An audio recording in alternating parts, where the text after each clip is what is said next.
பிதா குமாரன் பரிசுத்த ஆவியானவராம் திருத்துவ தேவனை துதித்திடுவோம். பிதா குமாரன் பரிசுத்த ஆவியானவராம் திருத்துவ தேவனை துதித்திடுவோம்.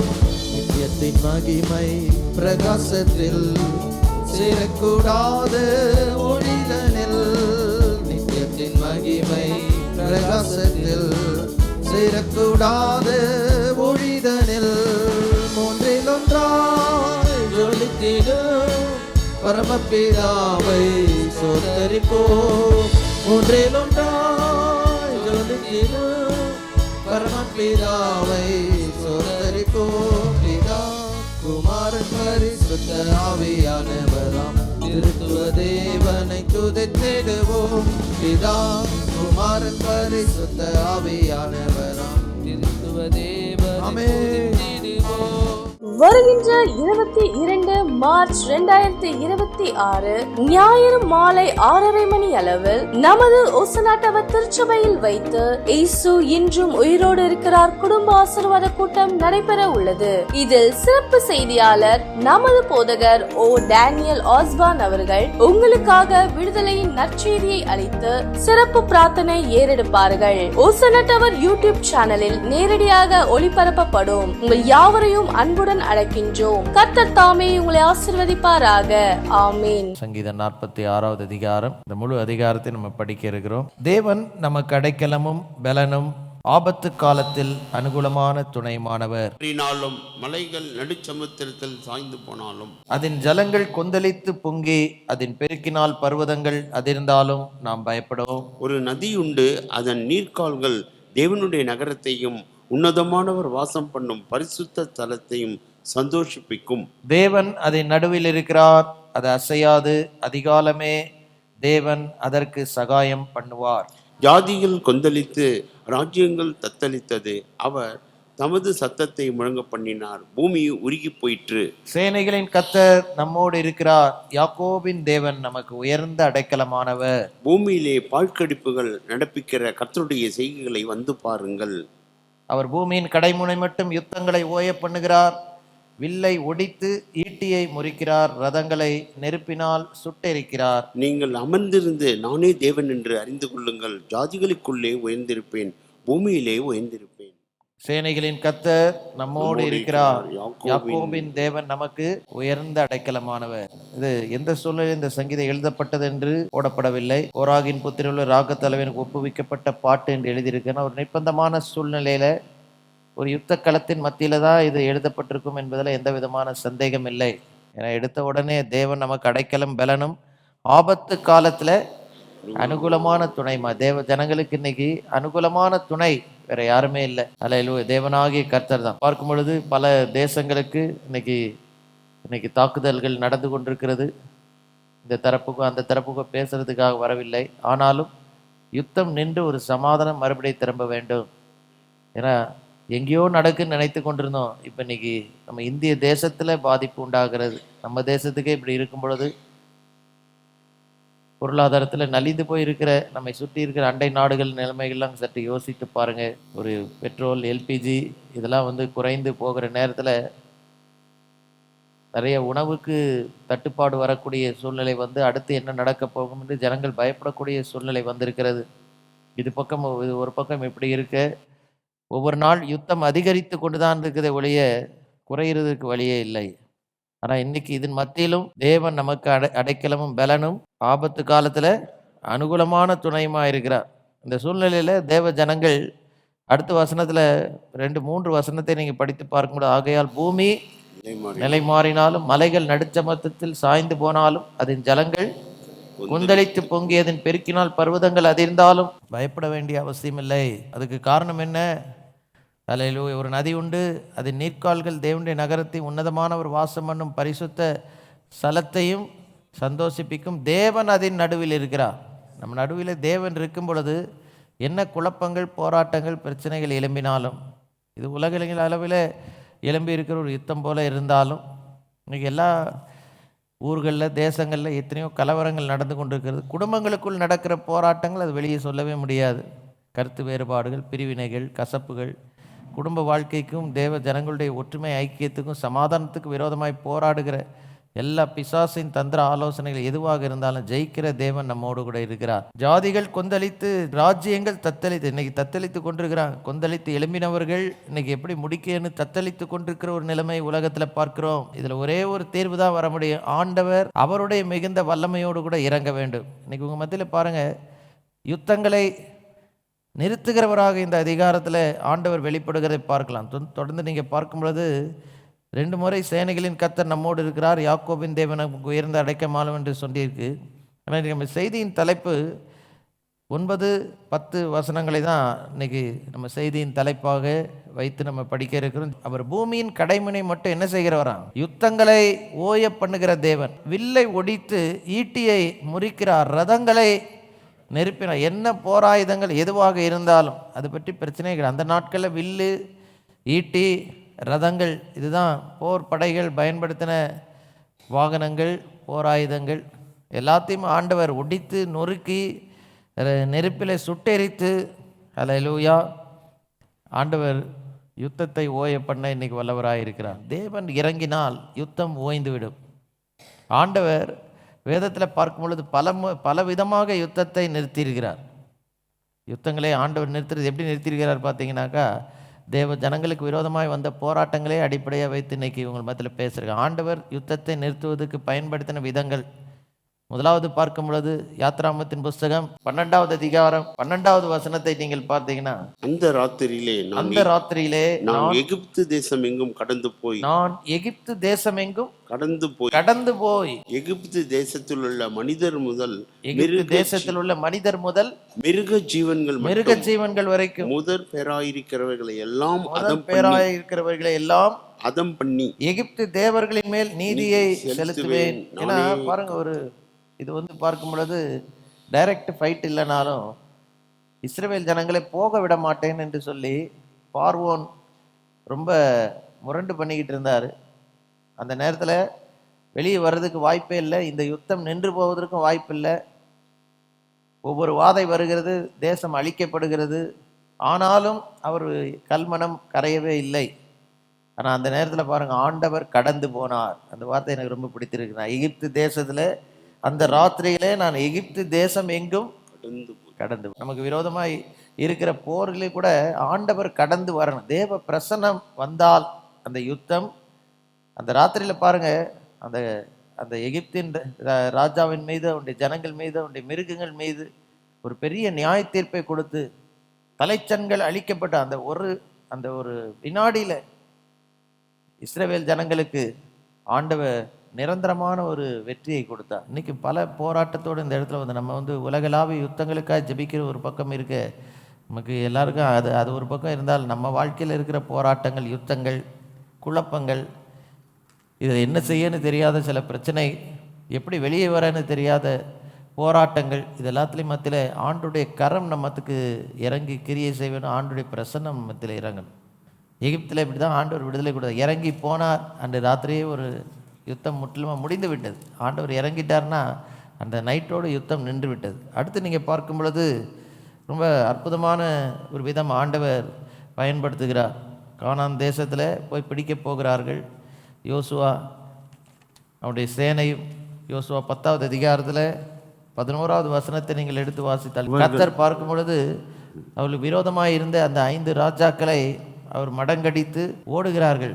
ஆனால் உண்மையிலே அவர்கள் அன்னைக்கு அழிக்கப்பட்டது, விரோதிகள் அழிக்கப்பட்டது பட்டயத்தினால் அல்ல.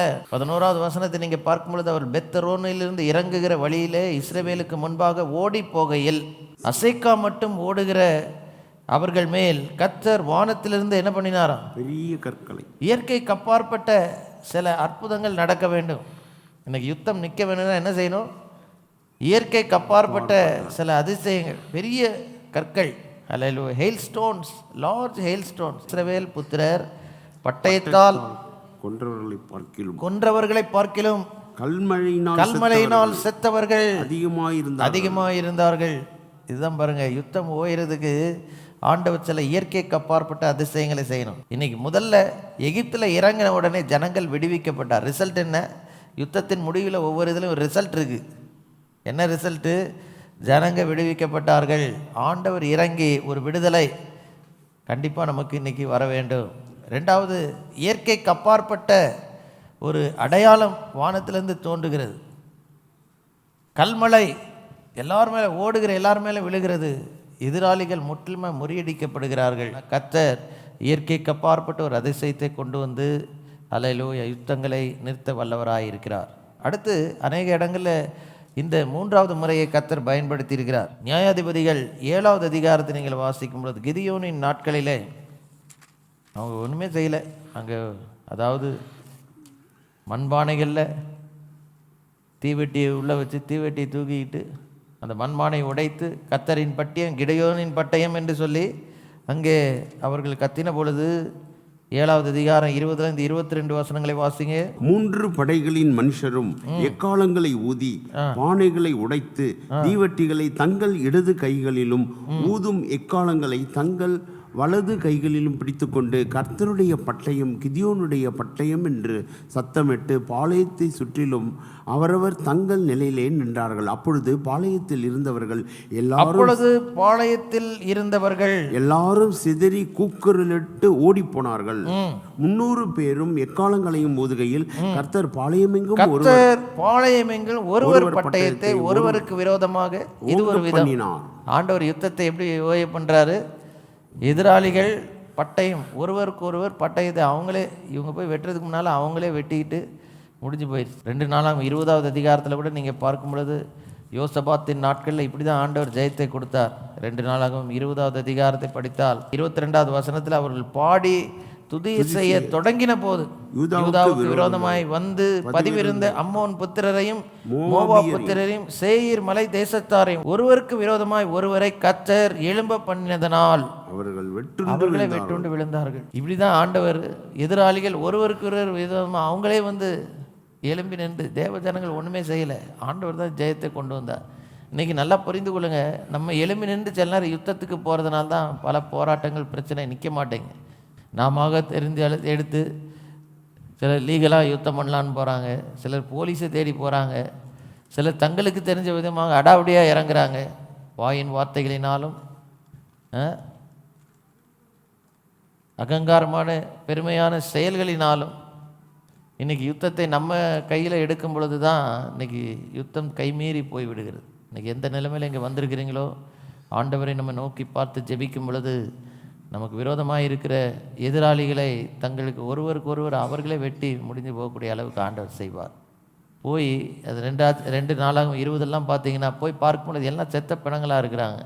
3 நாட்கள் கொள்ளை பொருளை அவர்கள் அங்கே கொள்ளையிட்டதாக பார்க்கிறோம். 4வது நாளில் பெராக்காவுக்கு வந்ததாக வாசிக்கிறோம். பூமியின் கடைமுனை மட்டும் யுத்தங்களை ஓய பண்ணுகிற தேவன். ஆண்டவரை நோக்கி பார்த்தா ஜெயத்தை கர்த்தர் கொடுப்பார். யுத்த நாட்களிலும் கர்த்தர் நம்மை காத்து கொள்வார். யுத்தத்தின் மத்தியில் போகும் பொழுது எனக்கு பிடித்த இன்னொரு வசனம் நீங்கள் எடுத்து பார்த்தீங்கன்னா சங்கீதம் 33வது அதிகாரத்தை எடுத்து வாசிக்கும் பொழுது 16 19 வசனங்களை நீங்கள் எடுத்து வாசித்தால், எந்த ராஜாவும் தன் சேனையின் மிகுதியால் ரட்சிக்கப்படான். இன்னைக்கு ராஜாக்கள் நினைக்கிறாங்க எனக்கு பெரிய சேனை இருக்கு, பெரிய விமான படை இருக்கு, பெரிய ஆயுத போர்ப்படை இருக்கு.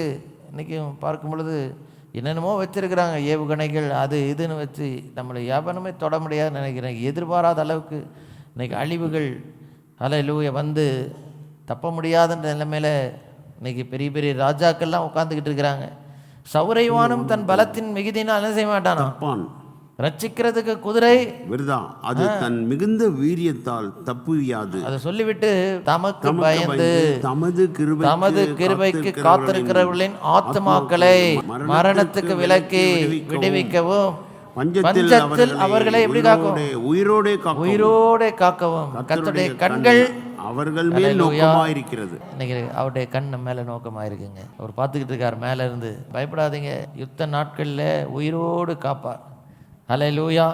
சங்கீதம் 37 18 19 நீங்க எடுத்து வாசித்து பாருங்க. உத்தமர்களின் நாட்களை கர்த்தர் அறிந்திருக்கிறார்.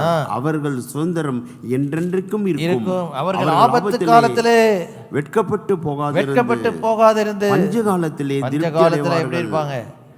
தேவனுடைய பிள்ளைகள் உத்தமமா இருக்கணும், பரிசுத்தமா இருக்கணும், பாவத்துக்கு விலகி வாழணும், அநியாய அக்கிரமத்துக்கு கை போடக்கூடாது. உண்மையா இருந்தா ஹல்லேலூயா. ஆபத்து காலத்தில் கர்த்தர் உங்களை என்னை வெட்கப்பட விட மாட்டாரு. ஹல்லேலூயா. பஞ்ச காலத்திலே திருப்தியாக்கி நம்மை நடத்துகிற ஒரு தேவன் இருக்கிறார். அந்த தேவன் பாருங்க, எதிராளிகள் ஒருத்தருக்கு ஒருத்தர் விரோதமாக எழும்பக்கூடிய அளவுக்கு ஒரு குழப்பத்தை எதிராளிகளுக்குள்ளே கொண்டு வந்தார். அந்த போர் அற்புதமாக நின்றுச்சுன்னு ஒரு செய்தி இன்னைக்கு வரணும். அதான் நம்முடைய நோக்கமே. எத்தனை பேர் விசுவாசிக்கிறீங்க தேவன் செய்ய முடியுமா?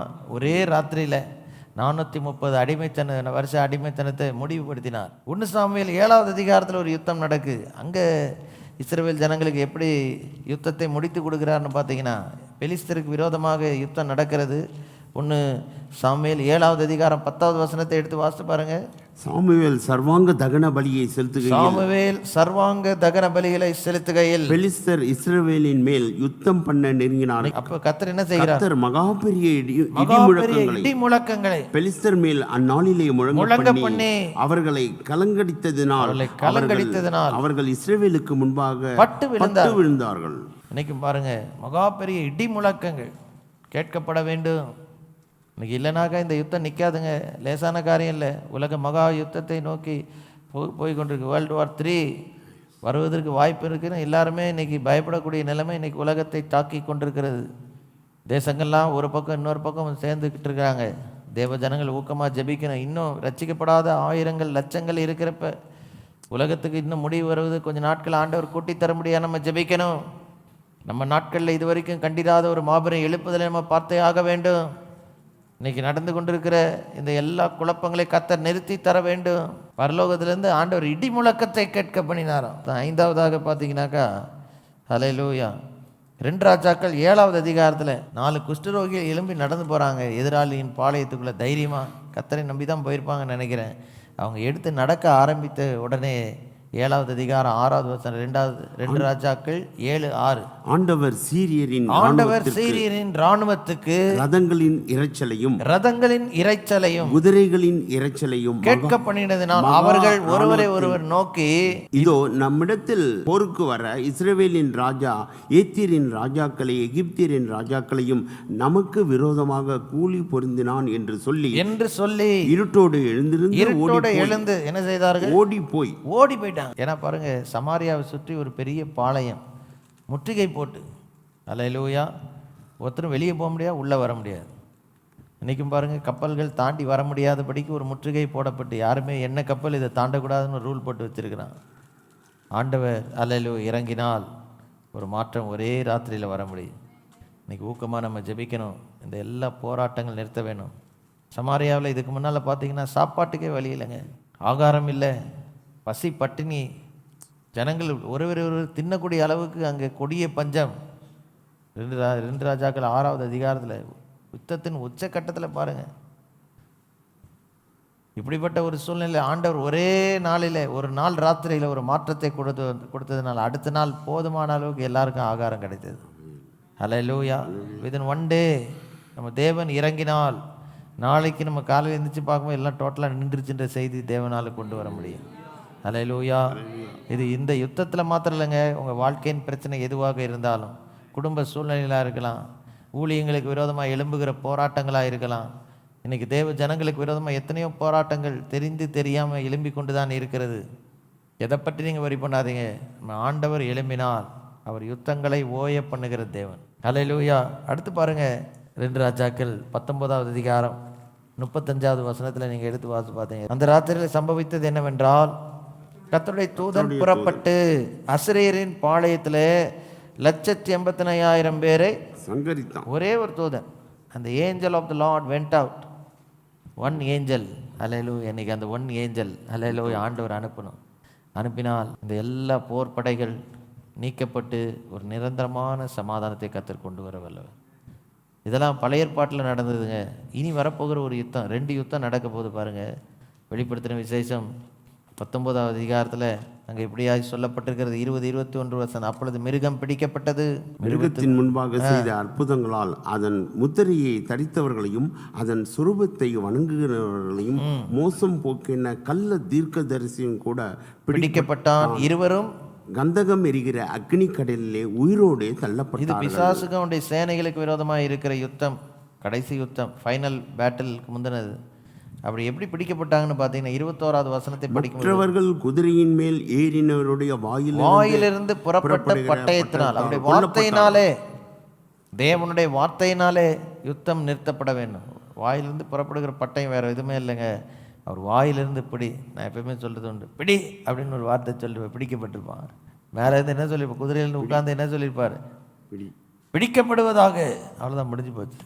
அவன் எவ்வளோ பெரிய சத்ருவாக இருந்தால் என்ன, அவர் ஒரு வார்த்தை சொன்னால் போதும். ஒரு வார்த்தை சொல்லுங்க, வேலைக்காரன் பிழைத்தான். அந்த ஒரு வார்த்தை மனுஷனுக்கு சுகத்தையும் கொடுத்தது. அந்த ஒரே ஒரு வார்த்தை மிகப்பெரிய ஹல்லேலூயா போர்ப்படை, வேறு யாராலும் மேற்கொள்ள முடியாத போர்ப்படையை ஜெயித்தது. ஹல்லேலூயா. 1000 வருஷம் அரசாட்சி நடக்குது. இதுக்கப்புறமா அது முடிந்த உடனே கடைசியாக ஒரு யுத்தம் நடக்கிறது. 20வது அதிகாரம் 7லிருந்து பார்க்கும் பொழுது, அந்த 1000 வருஷம் முடியும் போது சாத்தான் தன் காவலிலிருந்து விடுதலையாகி பூமியின் 4 திசைகளிலும் உள்ள ஜாதிகளை ஆகிய கோகையையும் மாகோகையும் மோசம் போக்கும்படிக்கும் அவர்கள் யுத்தத்திற்கு கூட்டிக் கொள்ளும்படிக்கும் புறப்படுவான். அவர்களுடைய தொகை கடற்கரை மணலை போல் இருந்தது. மணலத்தாய் அவர்கள் பூமி எங்கும் பரம்பி பரிசுத்தவான்களுடைய பாளையத்தின் பிரியமான நகரத்தையும் வளைந்து கொண்டார்கள். அப்பொழுது தேவனால் வானத்திலிருந்து என்ன இறங்கியது, அக்கினி இறங்கி அவர்களை பட்சித்து போட்டது. இது ஒரு மிக முக்கியமான ஹல்லேலூயா செயல். வானத்திலிருந்து என்ன இறங்கினது, ஒரு அக்கினி இறங்கினது. இறங்கி அவர்கள் எல்லாரும், எதிராளிகளின் சேனைகளை எல்லாத்தையும் என்ன பண்ணித்தான், பட்சித்து போட்டு ஒரே வினாடியில் முடிஞ்சு போயிடுச்சு. ஸோ இன்றைக்கி பாருங்கள், ஆண்டவர் இறங்கினால் அது எவ்வளோ வருஷ போராட்டமாக இருந்தாலும், எவ்வளோ பெரிய எதிராளியாக இருந்தாலும், ஹல்லேலூயா, எவ்வளோ பெரிய சத்ருவாக இருந்தாலும், ஹல்லேலூயா, அவர் பிரசனத்தினாலே, வார்த்தையாகிய வசனத்தினாலே, இயற்கைக்கு அப்பாற்பட்ட அடையாளங்களினால் தூதர்களை அனுப்பி உலகத்தின் சத்துருக்கள்லாம் இப்படி ஈஸியாக ஒரு வினாடியில் அழித்து முடிச்சிட்டாருங்க. ஆனால் நமக்கு பரம விரோதியாகிய பிசாசானவனை முற்றிலுமாக அழிக்கும்படியா அல்லவா இந்த உலகத்துக்கு இயேசு வந்தார். பிசாசின் தந்திர ஆலோசனைகளை ஆண்டவர் எப்படி ஜெயித்தார்னு ஒரு வார்த்தையினால் ஜெயிக்க முடியவில்லை. நான் எப்பயுமே உணர்ந்துகிறது, சொல்கிறது ரொம்ப வேதனைக்குரிய ஒரு காரியம். ஒரு குருடனின் கண்ணை திறக்கப்படுவதாகனா திறந்துருச்சு. உன் படுக்கை எடுத்துக்கொண்டு நடனா எத்தனை வருஷம் படுத்திருந்தானோ தெரில, 38 வருஷம் படுத்தவங்க கூட எந்திரிச்சு நடந்துட்டான். கல்லறையில் 4 நாள் ஆனதுக்கு அப்புறமா கூட வெளியே வான்னா வந்துட்டான். ஆனால் மனுக்குலத்தின் பாவத்துக்கு காரணமாக இருந்த பிசாசானவனை ஜெயித்து தோற்கடித்து வெளியேற்றுவதற்கு ஒரு வார்த்தையோ, இயற்கைக்கு அப்பாற்பட்ட அடையாளமோ, வானத்திலிருந்து வந்த அக்கினியோ போதவில்லை. ஹல்லேலூயா.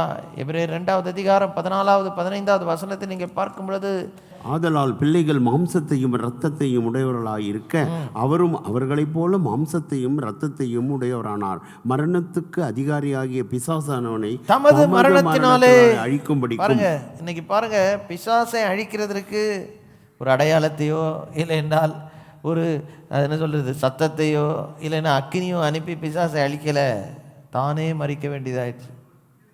ஹல்லேலூயா. இருக்கிறதுலே ஓய பண்ணின மிக முக்கியமான யுத்தம், பொல்லாத பிசாசோடு மனுக்குலத்துக்கு இருந்த யுத்தம். ஏதேன் தோட்டத்தில் ஆதாம் தோற்று போனான். அந்த நாளிலிருந்து பிறந்த ஒருவரும் ஜெயிக்க முடியவில்லை. துர்க்குணத்தின் கட்டிலிருந்து யாரும் விடுதலை பெற முடியல. அசுத்தம், ஆபாசம், இச்சை, அநியாயம் வெளியே வர முடியலையா? ஜெயம் சிலுவிலை சம்பாதிக்கப்பட்டு விட்டது. ஆனால் அது கொடுக்கப்பட்ட விலை, ஹல்லேலூயா, ஒரு மிகப்பெரிய விலை. இயேசுவின் தூய ரத்தம் சிந்தப்பட்டது, உடைய சரீரம் பிற்கப்பட்டது. தமது மரணத்தினாலே மரணத்துக்கு அதிகாரியாகிய பிசாசானவன் அழிக்கப்பட்டான். இப்படி 2:15 இப்படியாய் சொல்லுங்க, ஜீவகாலம் எல்லாம் மரண பயத்தினாலே அடிமைத்தனத்துக்குள்ளானவர்கள் யாவரையும் விடுதலை பண்ணும்படிக்கு அவர் மரித்தாருங்க. இயேசு மரித்து வந்தது ஜெயம்தான் இருக்கிறதுலே பெரிய ஜெயம். இந்த மற்ற 7 காரியம் பார்த்தோம் பாரு, அது ஒன்றுமே இல்லை. அது எப்போனாலும் செய்வார். ஆனால் உலகத்தில் ஒரே முறை செய்த ஒரு காரியம், பிசாசை ஜெயிக்க தன் ரத்தத்தை சிந்தி மரித்தார். அந்த சிலுவை தியான நாட்களில் பார்க்கும் பொழுது அதிகமாக உணர வேண்டிய ஒரு காரியம், நமக்கு ஜெயம் கொடுக்க தேவகுமாரன் தன் ரத்தத்தை சிந்தினார், தன் ஜீவனை கொடுத்தார். ஹல்லேலூயா. கொலோசியர் 2வது அதிகாரம் 14-15 வசனங்கள் நீங்கள் எடுத்து பார்க்கும் பொழுது அங்கே இப்படியாய் சொல்லப்பட்டிருக்கிறது, நமக்கு எதிரடையாகவும் கட்டளைகளால் நமக்கு விரோதமாகவும் இருந்த கையெழுத்தை பாருங்க. நமக்கு விரோதமாக ஒரு தீர்ப்பு வழங்கப்பட்டிருந்தது. நம்ம எல்லாம் பாவிகள் என்று அடைக்கப்பட்டிருந்தோம், சாபத்துக்கு உட்பட்டிருந்தோம், மரணத்தின் பிடியில் இருந்தோம், மரணத்துக்கு பின்பு நம்பிக்கையற்ற நிலைமையில் இருந்தோம். இந்த ஹல்லேலூயா. கையெழுத்தை அவர் குலைத்து அதை நடுவில் இராதபடி எடுத்து சிலுவையின் சிலுவையின் மேல் ஆணி அடித்து துரைத்தனங்களையும் அதிகாரங்களையும் முறிந்து கொண்டு வெளியரங்கமான கோலமாக்கி அவைகளின் மேல் சிலுவையிலே வெற்றி சிறந்தார். சிலுவையில் என்ன செய்தாரு? வெற்றி சிறந்தார். சிலுவையில் தொங்கி தாங்க வெற்றி சிறந்தார். 6 மணி நேரம் தொங்கி இயேசு கிறிஸ்து ஜெயத்தை சம்பாதித்தார். ஹல்லேலூயா. யோவான் 19:30 இயேசு கிறிஸ்து சொன்ன கடைசி வார்த்தை முடிந்தது என்று ஒரு வார்த்தை அங்கே சொல்லப்பட்டிருக்கு. இயேசு காடியை வாங்கின பின்பு முடிந்தது என்று சொல்லி தலையை சாய்த்து ஆவியை ஒப்பு கொடுத்தார். 1930 ரொம்ப முக்கியமான வசனம். Jesus said it is finished. அதை ஃபினிஷ் பண்ணுறதுக்கு அந்த போரை முடிக்கிறதுக்கு இன்றைக்கி பாருங்கள், உலகத்தில் இருக்கிற போரை முடிக்கிறதுக்கு இயற்கைக்கு அப்பாற்பட்ட அதிசயங்கள் அற்புதங்கள்லாம் செய்து முடிச்சிடலாங்க. இன்றைக்கி கூட முடிக்க தான் போகிறார். நம்ம ஜெபிக்கும்போது தேவ ஜனங்கள் எல்லாம் ஜெபித்து கொண்டு இருக்கோம். நீங்கள் ஊக்கமாக ஜெபம் பண்ணுங்க, ஜெபத்தை விட்டுறாதீங்க. ஹல்லேலூயா. எப்படியாகிலும் இந்த போர் நிறுத்தப்படணும், கர்த்தருடைய அற்புத வல்லமை விளங்கணும், தேவநாம மகிமைப்படணும். எபேசியர் 6வது அதிகாரம் 18வது வசனத்தில் பார்க்கும் பொழுது ஆவிக்குரிய சர்வாயுத வர்க்கத்தை அணிந்து கொண்டு முழங்காலில் நின்று சகல பரிசுத்தவான்களுக்காக நம்ம ஜெபம் ஏறெடுக்கும் பொழுது கர்த்தர் யுத்தத்தை ஓய பண்ணுவார். இன்றைக்கி வாழ்க்கையில் எல்லா போராட்டங்களும் நிறுத்துகிற தேவன் நம்மோடு கூட இருக்கு. நம்ம கொஞ்ச நேரம் எழுப்பி நின்று நம்ம கைகளை உயர்த்தி அமெரிக்கா, இஸ்ரேல் மற்றும் ஈரானுக்கு இடையே இருக்கிற இந்த போர் சமாதானமான முடிவுக்கு வரணும். எல்லாரும் ஜெபம். ஈட்டியை முறிக்கிறவரே, ரதங்களை அக்கினியினால் சுட்டெரிக்கிறவரே, எங்கள் கண்கள் உண்மையை நோக்கி இருக்கிறதப்பா. இந்த யுத்தம் நிறுத்தப்பட வேண்டும் என்றால் நீர் இறங்கினால் ஒழிய இது முடியாது என்பதை பார்க்கிறோம். ஜனத்தின் அழிவு நிறுத்தப்பட, உலகத்தின் ஆண்டவரே தகப்பனை சமாதானம் திரும்பி வர இன்றைக்கும் ஆண்டவரே இந்த யுத்தம் நிற்க செய்வீராக. தேசத்தின் அதிபதிகளுக்கும் ஜனங்களுக்கும் இராணுவத்தினருக்கு இடையே நல்ல ஒரு சமாதானத்தை நீர் கொண்டு வரும்படியாய் ஜெபிக்கிறோம். ஹல்லேலூயா. இன்னைக்கு யுத்தம் நடந்து கொண்டிருக்கிற அந்த இடத்துல ஒரு இயற்கைக்கு அப்பாற்பட்ட ஒரு அதிசயம் நடக்கணும். முதலாவது கர்த்தர் கடந்து போகணும். கைகளை உயர்த்தி ஜெபம் பண்ணுங்க. நீங்கள் கடந்து போனால் ஒழிய ஆண்டவரே நீங்கள் அங்கே இறங்கினால் ஒழிய யுத்தம் நிறுத்தப்பட முடியாது ராஜா. யுத்தம் நிற்க நீர் இறங்கி வரும்படியாய் ஜெபிக்கிறோம். வானத்தை தாழ்த்தி இறங்கினீர் என்று வாசிக்கிறோமே. இன்றைக்கும் யுத்தத்தை நிறுத்த நீர் இறங்கும்படியாய் உடைய பிரசனத்தை நீர் அனுப்பி நீர் இறங்கும்படியாய் ஜெபிக்கிறோமப்பா. சிலுவையில் உடைய ரத்தத்தை சிந்தி ஜெயித்தீங்க ஆண்டவரே. இது அறியாமல் ஒரு கூட்ட ஜனங்க இன்றைக்கி இருக்கிறாங்களே, கை வைத்து ஜெபம் பண்ணுங்க. நம்ம வீட்டில் கூட ரட்சிக்கப்படாமல் எத்தனையோ பேர் இருக்கிறாங்க. அவங்கெல்லாம் ரட்சிக்கப்படணும் ஆண்டவரே.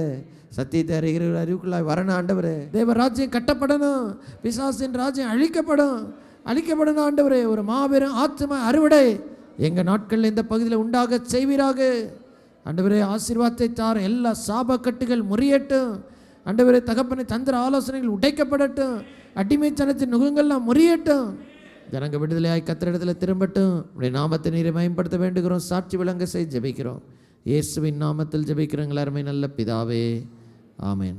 வருகின்ற 22 மார்ச் 2026 ஞாயிறு மாலை 6:30 மணி அளவில் நமது ஒசனாட்டவ திருச்சபையில் வைத்து இயேசு இன்றும் உயிரோடு இருக்கிறார் குடும்ப ஆசீர்வாத கூட்டம் நடைபெற உள்ளது. இதில் சிறப்பு செய்தியாளர் நமது போதகர் டேனியல் ஆஸ்பான் அவர்கள் உங்களுக்காக விடுதலையின் நற்செய்தியை அளித்து சிறப்பு பிரார்த்தனை ஏறெடுப்பார்கள். ஒசனாட்டவர் யூடியூப் சேனலில் நேரடியாக ஒளிபரப்பப்படும். உங்கள் யாவரையும் அன்புடன் அழைக்கின்றோம். கர்த்தர் தாமே உங்களை ஆசீர்வதிப்பாராக. ஆமென்.